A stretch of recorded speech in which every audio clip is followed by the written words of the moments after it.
करोड़ रुपए व्यय होंगे, जिसमें 60% केंद्र का होगा और 40% राज्य का होगा। और आंगनबाड़ी केंद्रों के निर्माण में जो लगभग 12 लाख में बनेगा, वो पूरी की पूरी फंडिंग केंद्र सरकार के द्वारा की जाएगी। इसी प्रकार से ऐसे इलाकों में छात्रावास बनाने के प्रस्ताव 110 बसाहटों के निकट बालक और बालिकाओं के लिए अलग अलग छात्रावास के निर्माण किए जाएंगे आने वाले 3 वर्षों में।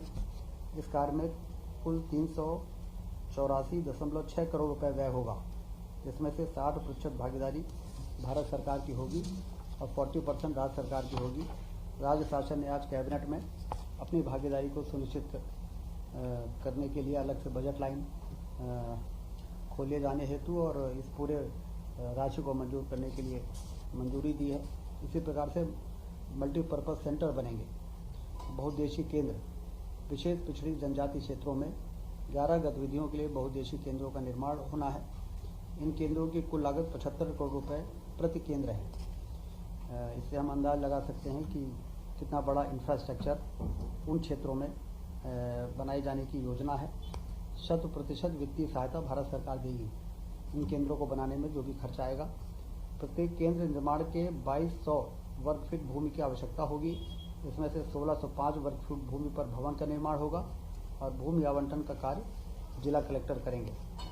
मध्य प्रदेश में 284 केंद्रों के निर्माण का प्रस्ताव भारत सरकार को भेजा गया है। इसमें से 125 केंद्रों की स्वीकृति भारत सरकार द्वारा मिल गई है और इस मंत्रिमंडल की स्वीकृति के बाद इस पर तेजी से काम शुरू होना है। विशेष पिछड़ी जनजाति बाहुल क्षेत्रों में सड़क निर्माण के लिए भी प्रस्ताव लाया गया। प्रधानमंत्री ग्राम सड़क योजना के जो मापदंड हैं उसके अनुसार सड़क बनाई जाएगी। पिछड़ी विशेष जनजातियों की 100 तक की जनसंख्या वाले गांवों को भी पक्की सड़क से जोड़ा जाएगा। अभी तक प्रधानमंत्री सड़क योजना 250 तक की जनसंख्या को जोड़ने का रहा है, लेकिन इस योजना के आ जाने से प्रधानमंत्री जनमन से ये फ़ायदा है कि 23 जिलों के ऐसे पिछड़ी जनजाति क्षेत्रों में अब 100 तक की भी यदि जनसंख्या है तो प्रधानमंत्री सड़क से वहाँ पर सड़क बनाए जाएंगे। कुल 981 संपर्क विहीन बसाहटों में 2403 किलोमीटर लंबाई के 978 मार्ग एवं 50 पुल बनाए जाने का लक्ष्य है। अपने आप में बहुत बड़ा काम है कि उन इलाकों में जो सुदूर संपर्क विहीन रहे हैं वहाँ पर हम 2403 किलोमीटर की सड़क बनाने का काम इस जनमन योजना के अंतर्गत अब मार्ग प्रशस्त हो जाएगा। इस कार्य में 3 वर्षों में 2454 करोड़ रुपए का निवेश किया जाएगा। मतलब लगभग हर वर्ष 800-900 करोड़ रुपए सड़क पुल में खर्च किए जाएंगे।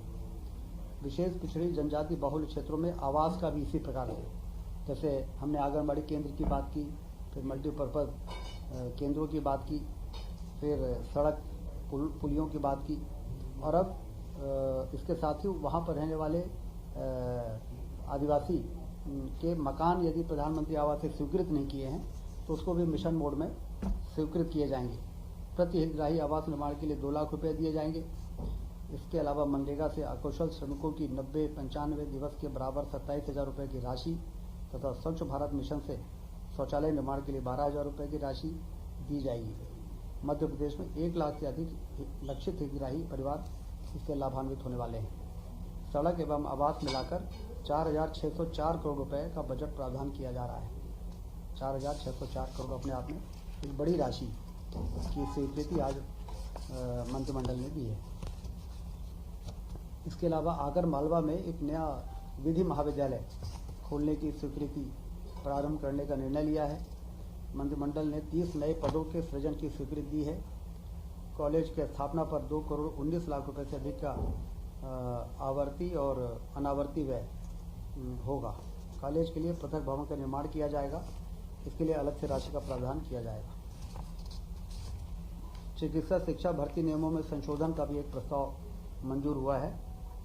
अगले 5 साल के लिए जो पद पदोन्नत से भरे जाते थे प्रोफेसर्स के, उसको अब सीधी भर्ती से भरा जा सकेगा, क्योंकि हम 5 नए मेडिकल कॉलेज इसी सत्र में शुरू करने जा रहे हैं।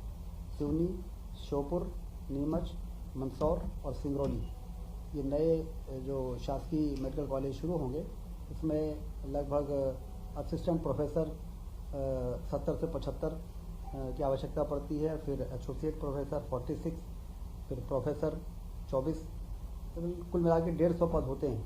तो यदि हम इसको पदोन्नत से भरेंगे तो फिर हम जो एनएमसी की जो मान्यता है कि तत्काल इन पदों को भरना चाहिए, तो ये आवश्यक संशोधन इसलिए लाया गया कि हमारे मेडिकल कॉलेजेस शुरू हो जाएं 5 वर्षों के लिए, और हम सीधी भर्ती से उन पदों को भी भर लेंगे जिन पदों को पदोन्नत के पदों के माध्यम से भरा जाता था। तो ये स्वीकृति संशोधन नियमों में आज मंत्रिमंडल ने की है। विद्युत वितरण लाइसेंस में संशोधन किया है। हम सब को मालूम है कि मुहासा बाबई एक बड़ा इंडस्ट्रियल एरिया हम लोगों ने डेवलप किया था पिछली सरकार में। अब उसमें डिस्ट्रीब्यूशन लाइसेंस MPIDC को, औद्योगिक विकास निगम को जो दिया गया था वो 1678 एकड़ में डिस्ट्रीब्यूशन लाइसेंस दिया गया था, और इस पार्क में विद्युत, पवन ऊर्जा, सौर ऊर्जा के उपकरण बनाए जाएंगे। उसका मतलब बिजली ऊर्जा और नवकरणीय ऊर्जा के उपकरणों के निर्माण का काम उस इंडस्ट्रियल एरिया में होना है। तो अभी जो भारत सरकार से स्वीकृति मिली है वो 371 करोड़ रुपए का अनुदान भारत सरकार ने दिया है ऊर्जा उपकरण निर्माण क्षेत्र की स्थापना के लिए।